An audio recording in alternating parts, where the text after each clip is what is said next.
Hello friends, আসসালামু আলাইকুম। Welcome to my YouTube channel Munni kitchen. আজকে তৈরি করব মিষ্টি কুমড়োর পাকোড়া। তার জন্য এখানে 1 পাক মিষ্টি কুমড়ো নিয়েছি। মিষ্টি কুমড়োটা ভালোভাবে ছিলে নেব। আমি 3 জনের জন্য তৈরি করব, তার জন্য 150 গ্রামের 1 পাক মিষ্টি কুমড়ো নিয়েছি। আপনারা আপনাদের প্রয়োজন অনুযায়ী কোয়ান্টিটি বাড়াতে কমাতে পারেন।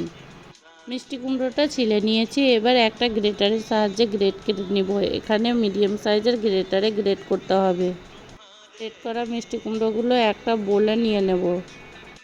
এবার মিষ্টি কুমড়োটার মধ্যে একটা বড় সাইজের পেঁয়াজ কুচি, কাঁচা লঙ্কা কুচি, ধনেপাতা কুচি দিয়ে দেব। এবার কিছু মশলা দিয়ে দেব। 1 চামচ গোলমরিচ গুঁড়ো, হাফ চামচ জিরে গুঁড়ো, হাফ চামচ ধনে গুঁড়ো, হাফ চামচের মতো আদা রসুন বাটা, স্বাদ মতো লবণ, 2 চামচ বেসন দিয়ে সব কিছু ভালোভাবে মাখিয়ে নেব। এখানে মাখানোর সময় 1 ফোঁটাও জল দিতে হবে না।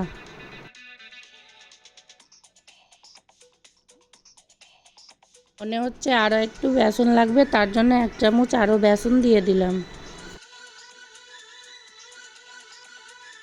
পুরটা মাখানো হয়ে গেছে। এবার একটা কড়াতে আগে থেকে তেল গরম করতে দিয়েছিলাম। তেলটা গরম হয়ে গেছে। এবার পকোড়াগুলো ছেড়ে দেব।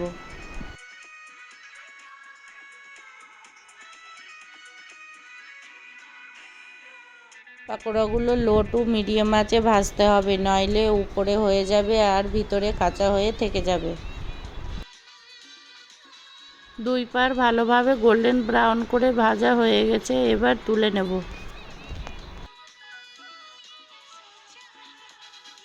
আমি পকোড়াগুলো 2 বারে ভেজে নিয়েছি।